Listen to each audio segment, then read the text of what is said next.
जब राघव को सपना आता है, वो सोता है तो घर से निकलता है, सीधा वो वहीं पे स्थाली रास्ते पे पहुंच जाता है।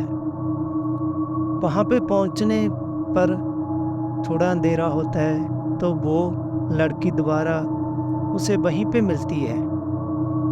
वहाँ पे मिलने के बाद वो लड़की उससे थोड़ा नाराज थी और गुस्से से देख रही थी। उसकी आंखें बिल्कुल लाल हो चुकी थी और बोल रही थी कि तुम मुझसे मिलने क्यों नहीं आते। तो राघव बोलता है कि मेरी तबीयत कुछ दिनों से ठीक नहीं है, इसलिए नहीं मिलने आ रहा। तो वो जो लड़की थी वो बोलती है, अगर तुम मेरे साथ रहोगे तो तुम बिल्कुल सही रहोगे, तुम्हारी तबीयत बिल्कुल अच्छी रहेगी। तो ये सुनकर राघव बोलता है, वो कैसे? वो बोलती है, जैसे तुम अभी मेरे पास है तुम्हें अभी अच्छा फील हो रहा है ना। तो राघव बोलता, हाँ अब मुझे ऐसा लग रहा है कि मैं कभी बीमार ही नहीं हुआ इसी तरह। तो वो लड़की बोलती है, क्यों ना हम शादी कर लें। तो राघव एकदम से बोलता है, शादी? अभी तो मेरी उम्र भी नहीं है, बाकी ना ही मैं तुम्हारे परिवार को जानता हूँ। तो वो बोलती है, मेरे परिवार में हम 6 और बहनें हैं, हम कुल मिलाकर 7 बहनें हैं। तो राघव बोलता है कि तुम मुझे अपनी बहनों से नहीं मिलाओगी। तो इस प्रकार से वो बोलती है, जब सही टाइम आएगा तो मैं मिलाऊंगी। तो जब वो शादी के बारे में उससे ज़्यादा कहने लगती है तो राघव बोलता है, नहीं अभी मेरी उम्र नहीं है शादी करने की। तो वो बोलती है कि अभी शादी कर लेते हैं, जब तुम्हारी उम्र होगी तब घर वालों को बता देंगे, तुम शादी के लायक हो जाओगे। राघव कुछ सोचता है और बोलता है, सोच कर बताऊंगा मैं। तो राघव जब ऐसे बोलता है तो उसे थोड़ा सा अजीब लगने लगता है। तो वो एकदम से गिर जाता है। गिर जाता है तो सुबह जब उसकी माँ कमरे में दरवा आती है, दरवाज़ा खोलती है तो कमरे में कोई नहीं होता। तो वो उसकी माता राघव की जो इधर उधर देखने लगती है, पूरे घर में ढूंढने लगते हैं, पूरा परिवार लग जाता है। तो गांव में भी ये बात उठ जाती है, भी राघव घर पे नहीं है, पता नहीं रात को कहाँ गया है। तो एक किसान था, वो बोलता है कि राघव को मैंने सुबह 5-6 बजे उधर बागों में जाते देखा है। तो वो कुछ गांव वाले और राघव के घर वाले उसे ढूंढने के लिए बागों की ओर चल पड़ते हैं। जाते जाते वो वहीं पे स्थाली रास्ते पे पहुंच जाते हैं जहाँ पे राघव उनको बेहोश मिलता है। तो वो राघव को उठाकर घर पे ले आते हैं और उसे जब होश आता है तो पूछते हैं कि तुम वहाँ पे कैसे गए। तो राघव हैरानी से बोलता है, मैं तो घर पे सो रहा था, मैं वहाँ पे कैसे जाऊँगा। क्योंकि राघव उस सपने के बारे में कुछ नहीं बताना चाहता था, जो रात को सपने में गया था, जो रात को नींद में सपना देख रहा था, चलते चलते वहां पे पहुंच गया था, वहीं स्थाली रास्ते पे। राघव घर वालों को नहीं बताना चाहता था, तो वो फिर भी उसे लगा कि अब कोई फायदा नहीं है, छुपा कर अब बताना ही पड़ेगा। तो राघव ने जब ये सब कुछ बताया तो घर वाले हैरान थे और उन्होंने एक गांव में बहुत पहुंचे हुए सिद्ध बाबा थे, उनको बुलाकर लाए। उस बाबा ने राघव को अच्छी तरह से देखा। कुछ बार देर देखने के बाद उसने बोला, तुम जिस लड़की के पीछे घूम रहे हो वो एक लड़की नहीं बल्कि यक्षिणी है।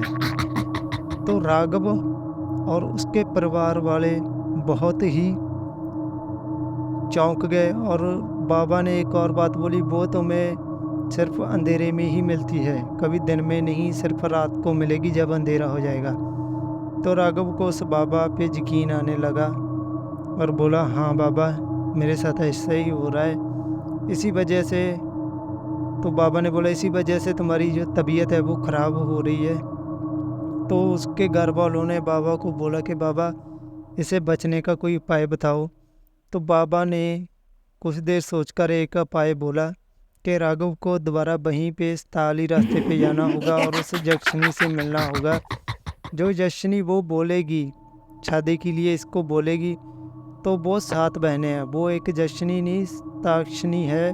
7 बहनें हैं। तो जब जे उनको शादी के लिए राघव हाँ बोलेगा तो वो अपनी बहनों से मिलाएगी, तभी राघव को उसकी छोटी बहन से शादी करने के लिए बोलना होगा। तो जे घर वाले जे सब दोबारा वहाँ पे राघव को जाने नहीं देना चाहते थे, क्योंकि वो अकेला पुत्र था उनका। तो घर वालों ने मना कर दिया। तो राघव भी जो मौत के मुंह से बाहर निकल के आया था, दोबारा वापस क्यों जाना चाहेगा। तो राघव तो उसके घर वालों ने मना कर दिया। तभी एक बहुत बुजुर्ग जो वहाँ पे आए हुए थे राघव के घर में, उन्होंने बोला हाँ 40 साल पहले भी ऐसे ही एक केस था, जिसे बाबा ने वहीं पे उस जंक्शनी के पास लड़के को भेजकर ऐसे ही छुड़वाया था। तो ये सुनकर राघव और उसके परिवार वाले सोचने लगते हैं। तभी बाबा बोलता है कि जो जिस जंक्शन से इसके पीछे लगी हुई है ना, वो बहुत ही शक्तिशाली है। मैं अपने विद्या से उसको कंट्रोल नहीं कर सकता। जो उसकी छोटी बहन है उसे की शक्तियाँ बहुत कम है, जिसको मैं आसानी से कंट्रोल कर सकता हूँ। तो ये सुनकर उसके घर वाले और राघव मान जाते हैं और अगले दिन ही बाबा के कहने पे वहाँ पे चले जाते हैं। बाबा ने एक और राघव को तबीज दिया हुआ था, जिससे वो यक्षिणी और उनकी बहनें उसको कुछ नहीं कर सकती। तो जैसे वो वहाँ पे इस ताली रास्ते पे पहुँचता है, थोड़ा अंधेरा हुआ था, तो वो यक्षिणी वहीं पे बैठी हुई उसका इंतज़ार कर रही थी। तो जैसे राघव ने उसको शादी के लिए हाँ कहा, तो वो यक्षिणी उसको बागों के पीछे एक सुनसान जगह पे ले जा रही थी। उन बागों के पीछे घोर अंधेरा था, रोशनी कुछ नहीं दिखाई दे रही थी, सिर्फ अंधेरा ही अंधेरा था। तभी वो एक पीपल के पेड़ के नीचे खड़ी और हाथ हिलाया, तो अचानक से उसकी 6 और बहनें वहाँ पे प्रकट हो गई। एक जो थी जैक्शनी, वो सबसे पीछे खड़ी हुई थी। तो बाबा के कहने पे जैसा बाबा ने बोला था, राघव ने अंदाज़ा लगाकर उस जैक्शनी को हाथ किया और बोला, मैं तुमसे नहीं, इससे शादी करने आया हूँ। तुम तो एक जरिया थी तां जो मैं तुम्हारी इस छोटी बहन से शादी कर लूँ। तो वो जैक्शनी बहुत ही गुस्से में आ गई। उसको पता चल गया था कि ये इसकी चाल है। लेकिन जो जैक्शनिया थी वो अपने बहन के पति को ना तो कुछ बोल सकती थी, ना ही कुछ कर सकती थी। इसलिए वो जो 6 और जंक्शनियाँ थी वो एकदम से गायब हो गई। और उसकी छोटी बहन थी, उसने बोला हाँ मैं इससे शादी करूँगी। तो वो शादी करने के लिए तैयार हो गई।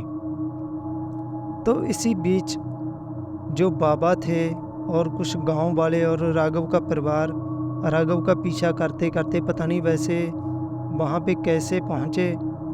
तो जैसे वो जंक्शनी ने एक मंडप जलाया और उसके चारों ओर गेड़े देने लगी।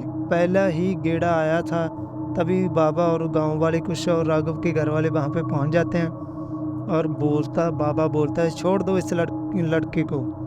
तो वो जंक्शनी बहुत ही भयानक रूप में आ जाती है, जो सिर्फ राघव और उस बाबा को दिख रही थी और गांव वालों को किसी को नहीं। तो वो अचानक से जब उसे पता चलता है कि ये राघव की चाल है, तो वो राघव के हाथ को जोर से पकड़ लेती है। लेकिन राघव जैसे तैसे करके वहाँ से छुड़ाकर बाबा के पास पहुँचता है। तो बाबा अपने हाथ में से एक बबूती निकालते हैं और उस जंक्शनी पे गिराते हैं और अपने मंत्र पढ़ने लगते हैं।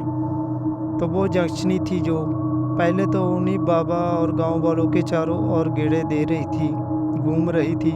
और कुछ ही देर बाद जैसे बाबा अपने मंत्र तंत्र पढ़ रहे थे, तो वो एकदम से गायब हो गई।